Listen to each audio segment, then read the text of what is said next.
नमस्कार, मैं हूं पंकज कुमार। इस खास पेशकश में मैं चर्चा करने जा रहा हूं कि आखिरकार झारखंड की सियासत में किस तरीके से अफरा-तफरी मचा हुआ है। आपको बता दें कि कल देर रात यानी आज तड़के सुबह 2:30 बजे, इनफैक्ट देर रात आप कह सकते हैं, ईडी की टीम पहुंच जाती है झारखंड और झारखंड के 20 से ज्यादा ठिकानों पर 4 बजे सुबह से लगातार छापेमारी करने लगती है। आपको मैं ये बताना चाहूंगा कि इस छापेमारी के पीछे की वजह क्या है। दरअसल प्रधानमंत्री 2 अक्टूबर को झारखंड आते हैं और झारखंड में आकर के वो कहते हैं कि केंद्र की योजना में भी काफी घोटाला हो रहा है, पाई पाई के लूट का हिसाब देना होगा, उनको सरकार छोड़ेगी नहीं। और ठीक 13 दिन बाद, आप ध्यान करिए, 13 दिन बाद जो है ईडी की रेड पड़ जाती है। और ईडी की रेड पड़ती कहां है, तो आप ये जान लीजिए कि पेयजल और स्वच्छता मंत्री, जी हां, जल जीवन मिशन जिनके तहत आता है, मिथिलेश ठाकुर, उनके भाई के यहां रेड पड़ता है, उनके पीएस के यहां रेड पड़ता है, उनके विभाग से जुड़े आईएएस के यहां रेड पड़ता है और पूरी अफरा तफरी मच जाती है।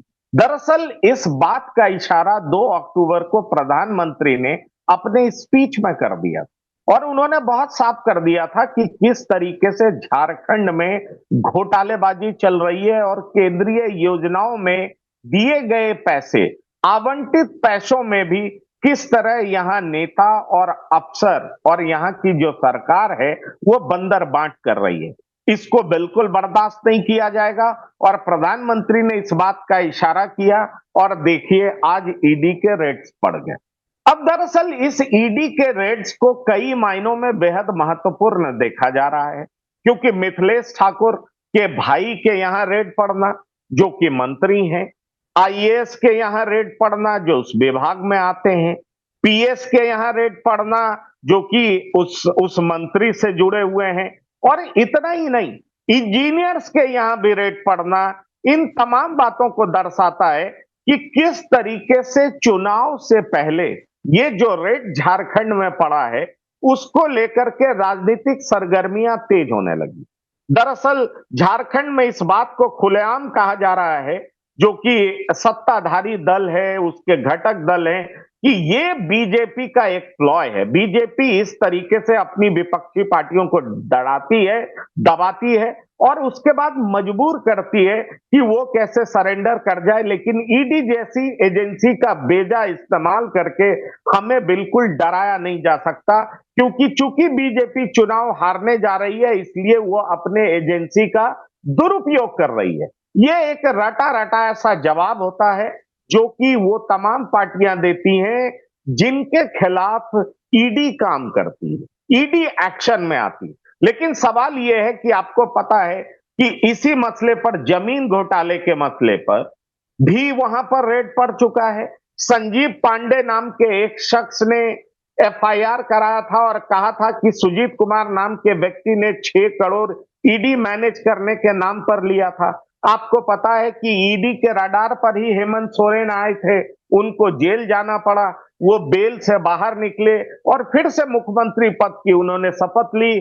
चाईबासा, माफ करिएगा, चंपई सोरेन, जो कि उनके अनुपस्थिति में मुख्यमंत्री बने थे, बाद में उनको हटा दिया गया, अब वो नाराज होकर के बीजेपी के पाले में आ गए। लेकिन सवाल ये उठता है कि 20 जगह, और वो भी विधानसभा चुनाव से पहले 23 ठिकानों पर छापेमारी, मिथिलेश ठाकुर के भाई आईएएस अधिकारी मनीष रंजन समेत कई लोगों के ठिकानों पर छापेमारी पड़ना किस बात की ओर इशारा करता है? ये इस बात की ओर इशारा करता है कि जल जीवन मिशन में अनियमितता जो हुई है, जिस बारे में चर्चा प्रधानमंत्री ने पहले की थी, एजेंसी ने उस पर काम करना शुरू कर दिया। प्रधानमंत्री ने जिस चीज को लेकर के इशारा किया था उसकी ओर, उस चीज पर एजेंसी अब काम करने लगी है। दरअसल मिथिलेश ठाकुर के भाई विनय ठाकुर और पीएस हरेंद्र सिंह के ठिकानों पर प्रवर्तन निदेशालय ने छापेमारी की, वहीं आईएएस अधिकारी मनीष रंजन भी इससे अछूते नहीं रह पाए हैं। सवाल यह है कि उनके ठिकानों पर भी ईडी ने दबिश दी है। अब कहा यह जा रहा है कि जो उनके भाई के बिजनेस पार्टनर हैं, वेदांत खिरवार के घर भी ईडी की छापेमारी की गई। ऐसा कहा जा रहा है। उनके भाई के ये कौन से हैं? तो बिजनेस पार्टनर हैं। और 4 बजे से उनके आवास में छापेमारी की कार्रवाई शुरू कर दी गई थी और उनके पार्टनर जो कि मधु बाजार में रहते हैं चाईबासा में, उनके यहां भी ईडी की छापेमारी शुरू हो गई थी।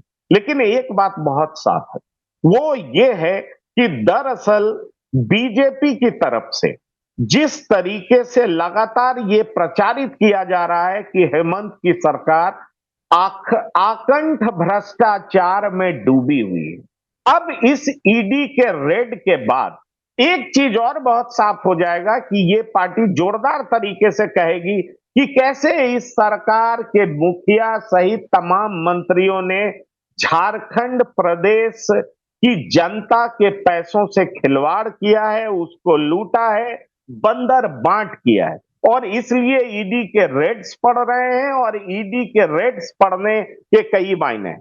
दरअसल कई कॉर्नर से यह भी बात की जा रही है कि दरअसल जिस पैसे से विपक्षी पार्टियां चुनाव लड़ती हैं, वो पैसे इकट्ठा करती हैं, उनके जो सपोर्टर्स होते हैं, उनके जो बिजनेसमैन दोस्त होते हैं, उनको भी इस तरीके से ईडी डराती है, धमकाती है, ताकि उनको इस तरह से वो जो बीजेपी के विरोधी दल है उनकी मदद ना कर सकें।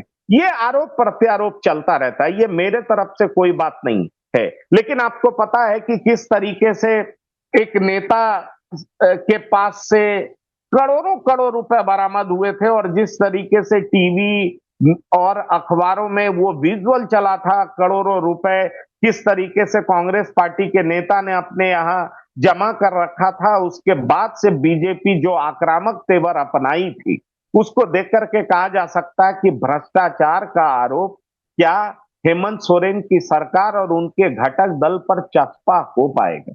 ये एक गंभीर मसला है, क्योंकि किसी भी समय झारखंड में चुनाव की घोषणा हो सकती है और झारखंड में चुनाव में इस बार कहा जा रहा है कि हेमंत सोरेन जो कि कुछ दिनों तक जेल काट करके आए हैं, वो सिंपैथी बटोरने में कामयाब रहे हैं। वहीं बीजेपी की तरफ से दावा किया जाता है कि उनके बेहद करीबी चंपई सोरेन को बीजेपी अपने पाले में लेकर के आदिवासी वोटों में जबरदस्त सेंधमारी करने में कामयाब रही है। अब सवाल यह उठता है कि दोनों तरफ से दावे तो किए जा रहे हैं। एक तरफ से कहा जा रहा है कि भ्रष्टाचार में आकंठ डूबी हुई है सरकार, दूसरी तरफ से कहा जा रहा है कि ईडी का बेजा इस्तेमाल किया जा रहा है। फाइनली कोर्ट में क्या सबूत जमा कराया जाता है, कौन दोषी साबित होता है, ये तो आने वाले समय में पता चलेगा। लेकिन चुनाव से ठीक पहले ईडी के रेड्स ने झारखंड की राजनीति को गरमा दिया है और खास तौर पर वो तमाम पार्टियां जो कि बीजेपी विरोध में चुनाव लड़ना चाह रही हैं, उनके बीच सरगर्मी तेज हो गई है। वो बीजेपी सरकार में इस तरह के रेड को बता रहे हैं कि डर से किया हुआ रेड है और ये ऐसा इसलिए किया जा रहा है ताकि इस पार्टी को दबाया जा सके। सवाल ये उठता है कि 81 विधानसभा सीट और हेमंत सोरेन क्या दोबारा रिपीट हो पाएंगे? क्या इस ईडी के रेड से उनको नुकसान पहुंचेगा? क्या वो जेल गए हैं इससे वो सिंपैथी वेव बटोरने में कामयाब होंगे, या उनके ऊपर जो आरोप लग रहा है कि भ्रष्टाचार में आकंठ डूबी हुई सरकार है, क्या ये आरोप सिद्ध हो पाएगा? जनता की अदालत में आखिरकार जनता क्या फैसला करेगी, ये बहुत इंपॉर्टेंट है। लेकिन दोनों तरफ से आरोप प्रत्यारोप का दौर जारी है। मैं निश्चित तौर पर आपसे कह सकता हूं कि जिन जिन के घर पर रेड पड़ा है, उनको खूब बीजेपी ब्लैक पेंट करेगी और बीजेपी इसको जबरदस्त तरीके से भुनाने का प्रयास करेगी और कहेगी कि गरीब आदिवासी के पैसों का, गरीब जनता के पैसों को किस तरीके से ये सत्ताधारी दल ने बंदर बांट किया है, उसका नमूना हमने कई बार आपको दिखाया, ईडी ने कई बार दिखाया। सवाल यह है कि जनता की अदालत में इस बारे में जनता क्या फैसला लेगी, ये देखना दिलचस्प होगा। लेकिन आज जो रेड पड़ा है, और वो भी प्रवर्तन निदेशालय का, उसको राजनीति से जोड़ करके भी देखा जा रहा है, चुनाव से जोड़ करके भी देखा जा रहा है। और निश्चित तौर पर जो प्रधानमंत्री ने 2 अक्टूबर को इशारा कर दिया था कि केंद्रीय योजनाओं में भी घोटाले चल रहे हैं और उसके 13 दिन बाद रेड पड़ते हैं, तो उसको भी एक इंडिकेशन माना जा रहा है कि पीएम ने कैसे 2 अक्टूबर को ही इंडिकेट कर दिया है। तो अब देखते हैं कि ये मामला किस तरीके से चलता है। राजनीतिक रंग तो पकड़ चुका है, क्योंकि चुनाव की घोषणा कभी भी हो सकती है। इससे हेमंत सोरेन की सरकार और उनके घटक दल को नुकसान होगा या फायदा, ये देखना दिलचस्प होगा, लेकिन वहां की राजनीतिक सरगर्मी बहुत तेज हो गई है। इस खास पेशकश में इतना ही। टीवी 9 से लगातार जुड़े रहिए ताजा तरीन खबरों के लिए। धन्यवाद, नमस्कार।